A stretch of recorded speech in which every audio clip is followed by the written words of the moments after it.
No hay experimento en la Claro. actualidad que haya demostrado que la Tierra gira. Entonces vos decís, pará, ¿cómo?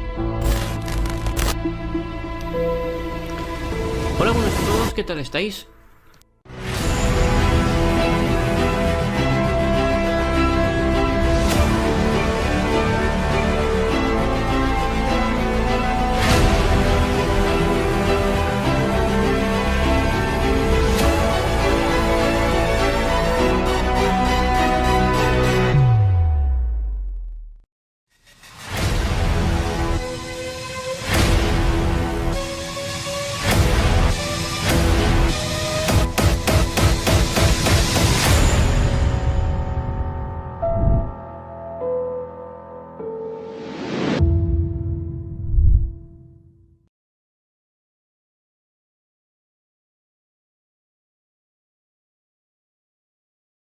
Demostraremos dos cosas.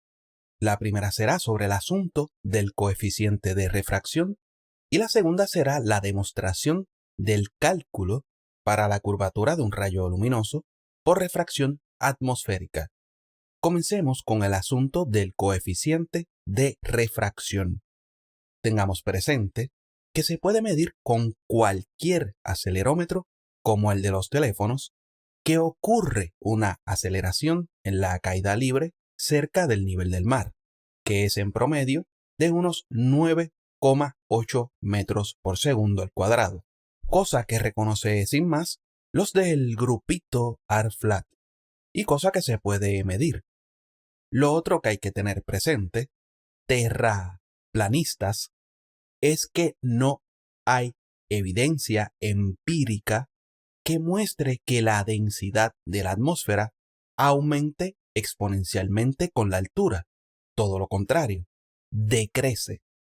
Como estamos hablando sobre refracción terrestre, podemos usar la escala de altura de la atmósfera para hacer todo más sencillo, puesto que el resultado nos da un espesor efectivo con un factor de disminución de la densidad o de la presión de forma exponencial, pero considerando que esa atmósfera sea isotérmica. Otro aspecto que vamos a considerar con esa atmósfera es que solo cuenta con aire puramente seco. Bueno, introducimos la constante de los gases ideales multiplicando por una temperatura que permanecerá constante, que para nuestro ejemplo será de 300 grados Kelvin. Luego, dividimos entre la masa molecular promedio del aire seco, multiplicando por la aceleración que sufren los objetos en la caída libre al nivel medio del mar. A esa temperatura, el espesor efectivo sería de unos 8.700 metros redondeados. Ahora bien, si la temperatura permanece constante, ¿cómo es que disminuye la presión y la densidad en función de la altura? Disminuyen ya que cerca de la superficie es donde generalmente se encuentra la mayor cantidad de moléculas de gas. Si tenemos en cuenta que la aceleración de los objetos en caída libre decrece según la altura, el peso de la atmósfera, que es producto de la masa multiplicada por esta aceleración, va a ser menor según la altura. Y por lo tanto, la presión, que es producto de la fuerza causada por el peso del gas, también va a ser menor según la altura. Entonces, como la atmósfera de nuestro ejemplo es isotérmica, no vamos a tener ninguna convección. La atmósfera estará estratificada, o sea, estará sin perturbaciones y como por capas. Así que el aire estará en reposo y solo nos quedamos con un balance entre el peso de la atmósfera con la altura y la presión que se forma por el peso. A eso se le conoce como equilibrio hidrostático. Y bajo esos términos, la densidad será directamente proporcional a la presión y ambos disminuyen exponencialmente con la altura. ¿Por qué hacemos énfasis en la densidad del aire? Pues bien, hay que dejar muy claro que el índice de refracción en materiales como el vidrio aumenta si aumenta su densidad. Sin embargo, vemos fluidos que son menos densos que el agua, pero que tienen mayor índice de refracción que la misma, como por ejemplo el aceite de oliva y el alcohol etílico. Por otro lado, en el caso del aire, la refractividad es proporcional a la densidad del mismo, mientras se mantenga la misma composición química. Repito, la refractividad del aire es proporcional a su densidad mientras se mantenga la misma composición química. Si queremos que la atmósfera de nuestro ejemplo sea homogénea, o en otras palabras, que su densidad sea la misma en todas sus partes y no siga disminuyendo con la altura, entonces necesitamos disminuir la temperatura en función de la altura. ¿Y para qué queremos que el medio sea homogéneo? Como recordarán, en un medio homogéneo, la propagación de la luz es recta, puesto que la densidad es uniforme en todas las partes y por lo tanto la refractividad del aire también será uniforme en todas las partes. Entonces, el rayo no se curva para ninguna dirección. Así que ese dicho de que la luz solo se propaga de forma recta únicamente tiene validez si es que se propaga en un medio homogéneo. Como tomamos una temperatura para el ejemplo de 300 grados Kelvin, necesitamos justamente una disminución de temperatura con la altura de 0,0344 grados Kelvin por cada metro de altura. Claro, vamos a asumir que el aire sigue en reposo y no se forma ningún tipo de convección al haber un cambio de temperatura. Acá no estamos buscando ninguna precisión, solo queremos ver una de las varias formas que podemos estimar el coeficiente de refracción. Así que esta disminución de 0,0344 grados Kelvin en cada metro de altura va a causar que la densidad del gas sea uniforme en todas las partes, así que un rayo luminoso tendrá una trayectoria completamente recta. Incluso podemos calcular el valor dividiendo la aceleración de la caída libre cerca del nivel del mar entre la constante específica del aire seco.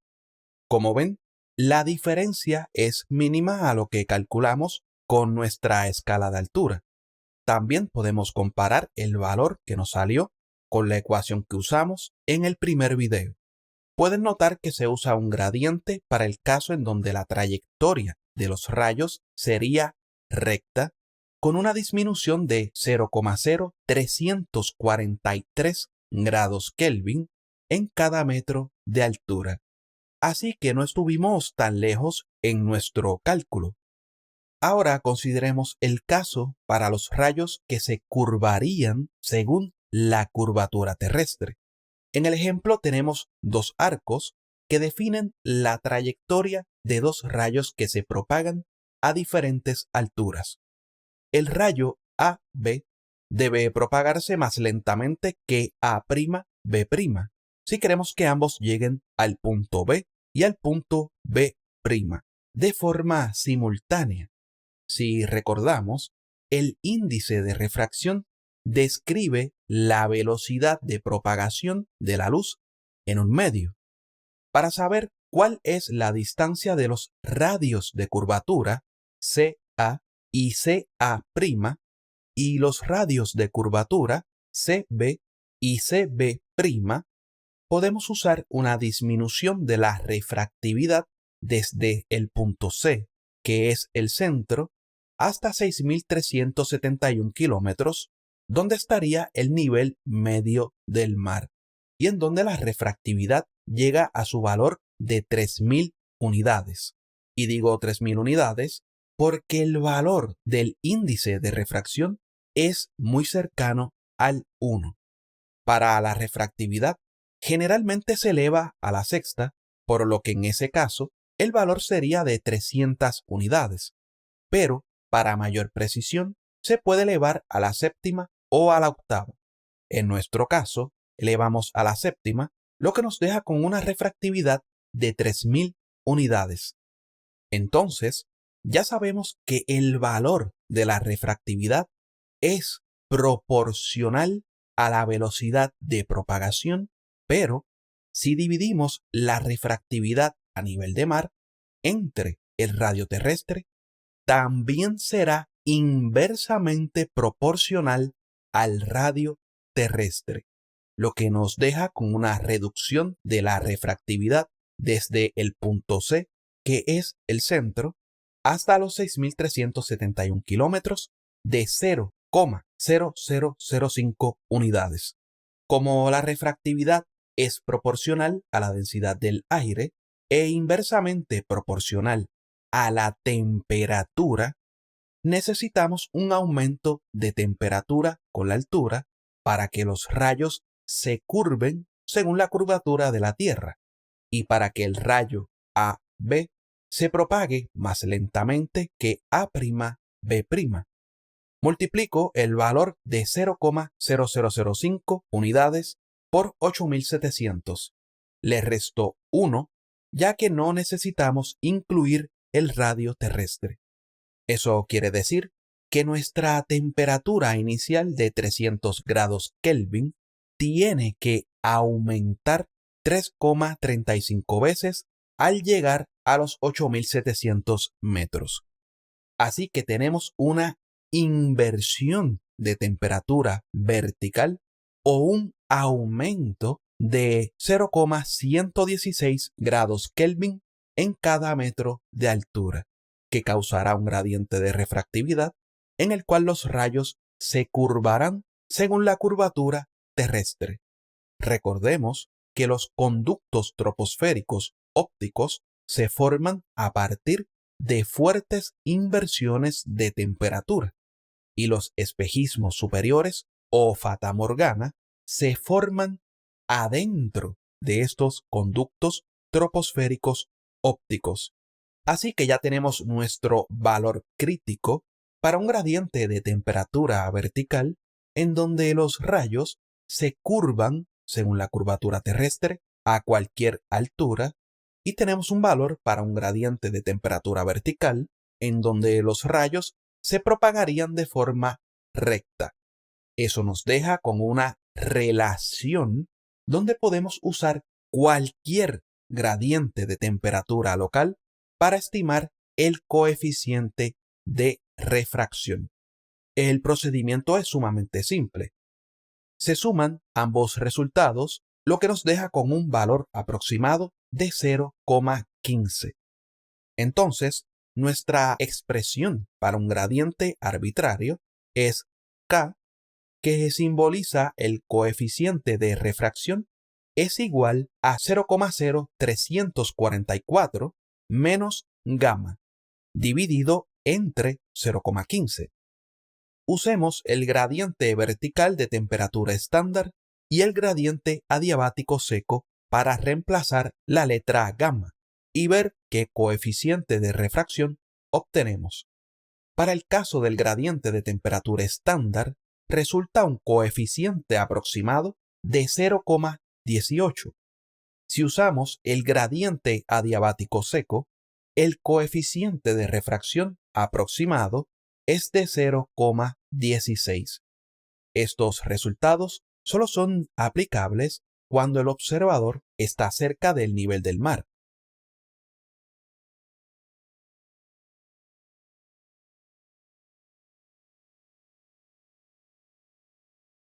Otra forma de ver de dónde sale el coeficiente de refracción para la refracción terrestre, y claro, en el caso óptico, es usar el gradiente de refractividad en los primeros 1000 metros de altura.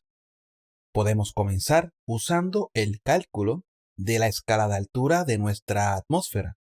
En base a ese cálculo, primero podemos confirmar que la densidad de la atmósfera decrece a medida que introducimos vapor de agua. En el caso del aire, como la refractividad es proporcional a su densidad y el vapor de agua hace el aire menos denso, por consecuencia, disminuye la refractividad, por lo que pueden olvidarse que la atmósfera tenga un efecto lupa o un efecto de lente convergente. Terraplanistas. Pongamos la temperatura en 15 grados Celsius y pueden notar cómo cambia la escala de altura. Tenemos una densidad en el caso del aire seco de 1,217 kilogramos por metro cúbico y una presión de aproximadamente 1013 milibares. ¿Qué va a pasar si obtenemos una altura de 1000 metros? Que a esa altura la presión va a ser aproximadamente de 900 milibares y la densidad va a disminuir hasta alcanzar aproximadamente 1,081 kilogramos por metro cúbico. Si comparamos con los valores estándar de la atmósfera, podemos notar que no hay una gran diferencia entre la densidad a nivel de mar con 15 grados Celsius y luego la densidad a 1000 metros sobre el nivel del mar, por lo que es muy útil usar la escala de altura, ya que nos acerca bastante a lo que se observa y a lo que se ha medido. Muy bien, regresemos al nivel del mar y pongamos la temperatura que teníamos para el ejemplo pasado, que fueron unos 300 grados Kelvin. Podemos tomar una refractividad media del aire para el caso óptico de unas 268 unidades. Si obtenemos una altura geopotencial de 1000 metros, según el cálculo, la refractividad disminuiría unas 28,84 unidades. Ya teniendo el gradiente de disminución de refractividad en el primer kilómetro de altura, ahora podemos obtener un estimado de cuál es el coeficiente de refracción. Solo multiplicamos el radio por el gradiente de la disminución dividido entre 10 elevado a la sexta. Nos sale un coeficiente de 0,17, casi llegando a 0,18. Si introducimos valores para el caso del aire húmedo, noten cómo aumenta la escala de altura y a su vez disminuye el coeficiente de refracción.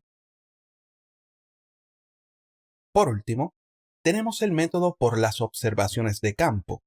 Acá vemos que Hertz y su grupo verificaban los ángulos verticales de los rayos entre dos puntos. Estos son los radios de curvatura del rayo que aparecen invertidos, ya que es evidente que el valor del coeficiente de refracción es 1 negativo. Eso ocurre en superficies muy calientes, en donde los rayos se pueden curvar hacia arriba. Los profesionales que trabajan con topografía o geodesia usan para las condiciones estándar un coeficiente de refracción entre 0,14 a 0,16. La ecuación que utilizamos para calcular el coeficiente de refracción en el primer video nos da la ventaja de que podemos obtener un resultado muchísimo más preciso y con la gran ventaja de que podemos calcular el coeficiente de refracción basado en la altura según la presión, según la temperatura local y el gradiente de temperatura vertical de la zona. Otra de las ventajas de esa ecuación es que podemos obtener un coeficiente de refracción negativo cuando tenemos un gradiente vertical de temperatura, como en los casos de los espejismos inferiores, en donde el rayo se curva opuesto a la curvatura terrestre. En resumidas, confirmamos que el coeficiente de refracción no es un número que nos sacamos de la manga como para intentar ajustar alguna cosa. Todo lo contrario.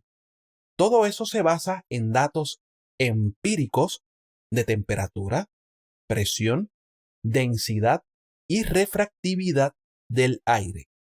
Muy a diferencia de los sectarios terraplanistas, que sí son los que se sacan de la manga datos que no pueden ser corroborados por nadie o datos que no se relacionan en lo absoluto para difundir y ajustar los enunciados de su religión pseudocientífica. Como recordarán, el astrofísico de La Plata se quejó sobre aquel asunto en donde se usa un radio efectivo para el caso del cálculo trigonométrico de la zona oculta por el horizonte, incluyendo un coeficiente de refracción. Pues veamos gráficamente lo que ocurre con el radio efectivo. Como dijimos desde el primer video, el radio efectivo es un radio imaginario que se calcula usando el radio medio terrestre y el valor del coeficiente de refracción. Así que al cambiar el radio medio a uno con mayor distancia, cambia la proporción de la curvatura, haciéndose menos pronunciada que para el caso geométrico original. Y en ese caso, el rayo luminoso es recto. En otras palabras, es otra manera de medir el efecto causado en los rayos por la refracción. ¿Será acaso que se busca encajar alguna cosa a una supuesta teoría heliocéntrica, como nos acusó el mitómano de La Plata? Bueno, veamos en qué resulta la gráfica. Pueden ver que la línea entrecortada roja es el radio efectivo, mientras el coeficiente de refracción sea de 0, el radio efectivo tendrá el mismo valor que el radio medio terrestre. La altura del observador es de 10 metros en unidades de kilómetros. La distancia al horizonte son unos 11,28 kilómetros. Tenemos una distancia total de 51 kilómetros entre el observador y Torres el Faro, que tiene una altura hasta la azotea de 168 metros con la elevación del terreno incluida. Y la zona oculta por debajo de la línea de mira es de 123,76 metros en unidades de kilómetros. Dijimos que eso aplicaba al asunto estrictamente geométrico, sin contar con la refracción. Como pueden apreciar, cuando aumenta el coeficiente de refracción, según el cálculo, aumenta el radio efectivo, haciendo una Tierra con mayor proporción y, por lo tanto, con una curvatura menos pronunciada. Muy bien, pongamos el coeficiente que calculamos en el primer video. Así que tenemos el observador a la misma altura de 10 metros, pero ahora la distancia al horizonte se extiende hasta unos 12,45 kilómetros. Tenemos la misma distancia total de 51 kilómetros, pero como la curvatura es menos pronunciada, ahora la zona oculta resulta en 95,83 metros, como nos salió en el cálculo del primer video. ¿Acaso tendrá razón el astrofísico de la planicie? Solo se está encajando a martillazos matemáticos un puro concepto a una supuesta teoría heliocéntrica. Pues desde el primer video dijimos claro que el radio efectivo es un radio imaginario y que el propósito de su uso era facilitar el calcular la zona oculta, ya que el método original daba exactamente el mismo resultado. Dijimos que originalmente el coeficiente de refracción para calcular lo que se conoce como el radio de curvatura de los rayos que se propagan en nuestra atmósfera. Si usar el método con el radio efectivo es mucho más simple para realizar un cálculo que me da el mismo resultado, entonces ese procedimiento no tiene absolutamente nada de fraudulento, ni es que se busque encajar a martillazos alguna cosa a base de cambiar alguna escala. Solo es un método que facilita calcular la zona oculta por el horizonte teniendo en cuenta la refracción atmosférica. Así que las personas que piensen que el coeficiente de refracción es lo mismo que el radio efectivo, solo demuestran su grandísima ignorancia en cuanto a ese asunto. Escuchemos lo que nos tiene que decir el profeta de la tortuga y de los 4 elefantes.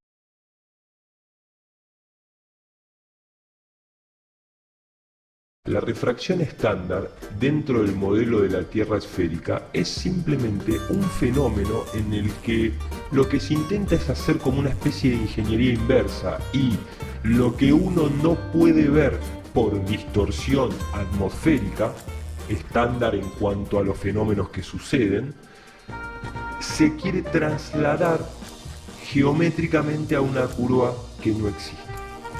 Cuando uno ve todo esto, ¿no? Y va entrando, lógicamente, esa refracción estándar, partícipes de esa refracción estándar, de esos cálculos o de esa ingeniería inversa, son varios. Documento oficial de Entendiendo la refracción astronómica, y lógicamente dentro de toda esta cuestión, ¿no es cierto?, quién va a estar metido, y lógicamente la NASA, siempre metiendo sus narices. Así que solo se está cambiando la escala de la Tierra para ajustar la realidad a una teoría. ¿No es así? Pues pongamos a prueba una vez más los amplios conocimientos de este iluminado de la planicie, a ver cuánta razón tiene. Así que demostremos que realmente es el coeficiente de refracción y cómo se aplica originalmente. El procedimiento será sumamente sencillo, ya que no tendremos que usar varios radios de curvatura, ni necesitamos calcular los ángulos verticales. Como nos interesa el rayo más bajo, el que pasa justo por arriba del horizonte por refracción, únicamente tendremos que trazar un solo radio de curvatura. Demostremos si el resultado será el mismo para la zona oculta por el horizonte como lo que calculamos usando un radio efectivo.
hasta que llega a los ojos o cámara de un observador a 10 metros de altura.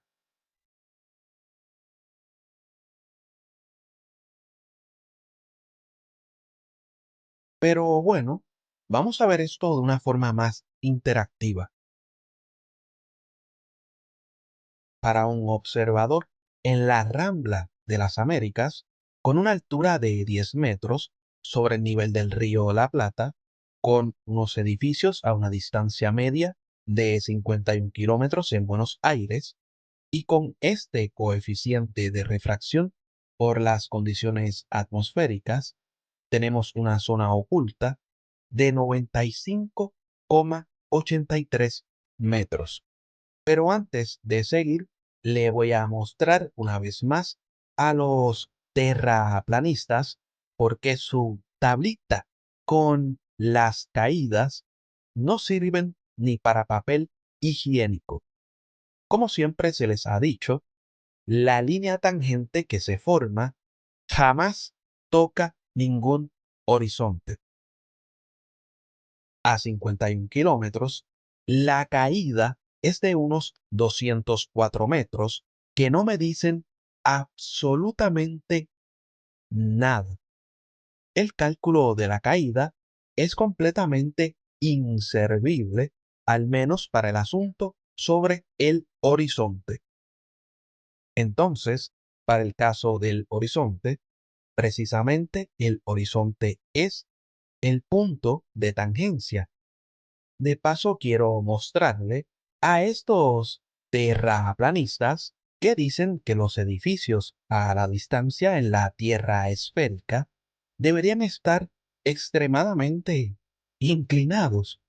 Bueno, usemos como referencia el segmento perpendicular a la línea tangente para la caída. Como se forma un ángulo recto, podemos notar cuánta es la inclinación del edificio desde donde está el observador. Pueden apreciar que es algo totalmente imperceptible a simple vista. Así que se demuestra lo especiales que son estos engendros de la planicie. Bien, vamos a cambiar el coeficiente estándar de 0,16 y tenemos una zona oculta de 98,65 metros. Con ese mismo coeficiente, vamos a alejar el edificio hasta 53 kilómetros. Y pueden ver que en ese caso, la zona oculta es de unos 109,11 metros. Devolvamos todo a los valores que teníamos.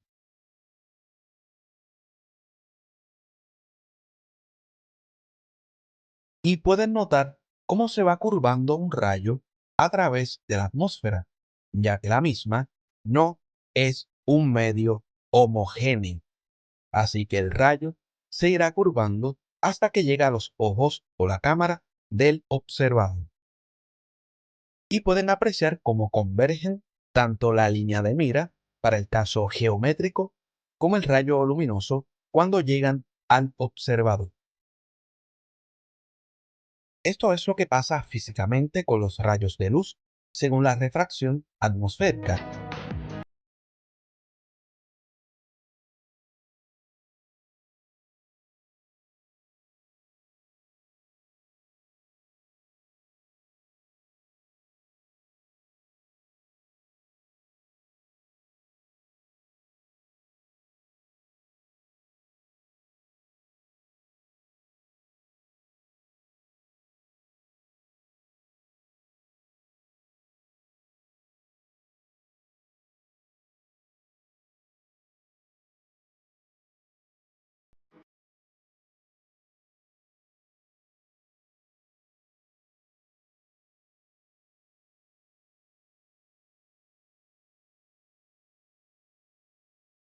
Noten cuán drástica es esa curva.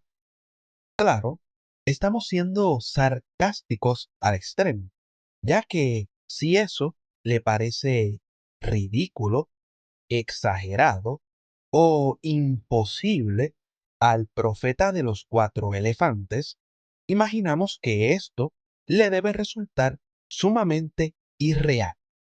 Vemos lo que ocurre con la luz cuando el medio no es homogéneo.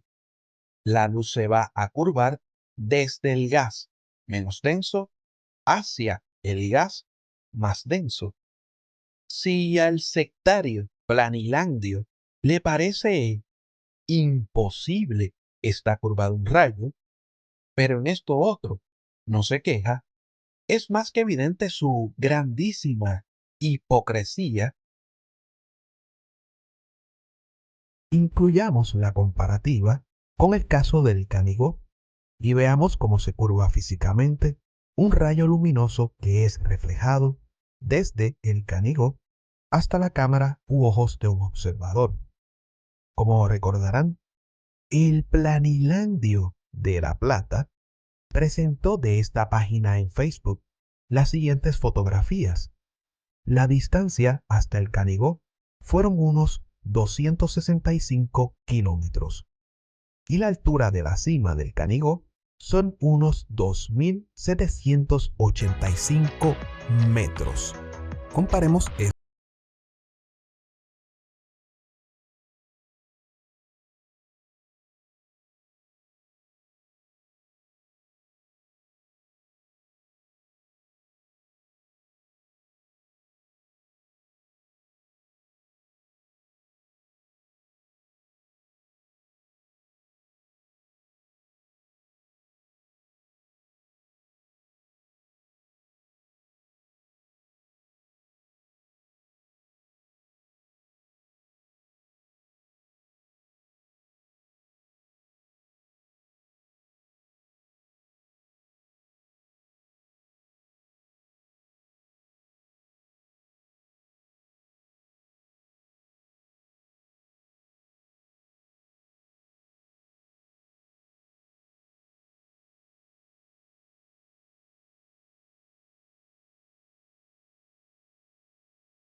Que alguien me diga si eso parece como algo exagerado o imposible. Lo menciono ya que este individuo elige bien cuando unas cosas para él están a escala, pero por otro lado, cuando no están a escala. Por ejemplo, cuando toma en cuenta sus animaciones fraudulentas, ahí sí, aclara que las mismas no están a escala. Sin embargo, cuando toma en cuenta las ilustraciones exageradas a propósito en una tierra esférica que se realizan con el propósito de que se capte un concepto que representado a escala real sería muy difícil. Ahí Landucci sí toma las ilustraciones como literales. Pero en fin, esa sería la curva física de uno de los rayos luminosos que se propagan en esa distancia de 265 kilómetros, en un caso de refracción estándar que no es para nada una curva pronunciada, ni tampoco vemos que la inclinación del Canigó desde donde está el observador sea pronunciada a simple vista. Veamos lo que mencionó el ingeniero de voz aflautada, el ingeniero Landucci. De hecho, no hay montañas en el Mediterráneo, pero hay montañas a 165 millas, o sea, 270 kilómetros aproximadamente de distancia en los Pirineos. No, Petit fue testigo del efecto Canigó, explica el experto en óptica atmosférica Les Cowley, la ley de las vacas. Esta es la silueta del macizo del Canigó de los Pirineos. No hay una línea de visión directa del macizo debido a la curvatura de la Tierra, continúa Cowley. La vista solo es posible porque la luz es refractada alrededor de la Tierra. Básicamente la atmósfera es más densa en los niveles más bajos, por eso se produce la fata morgana, y actúa como un lente para doblar los rayos del Sol alrededor del horizonte. Si ustedes quieren creer que lo que está sucediendo ahí es esto, de hecho, me gusta porque la montaña no es que sube así, recta, no, sube y se acomoda. Y pareciera ser como que mientras más abajo aparece, yo creo que algún día alguien va a sacar una foto a Japón y van a decir que no, que la luz dobló todo y trajo a Japón ahí arriba.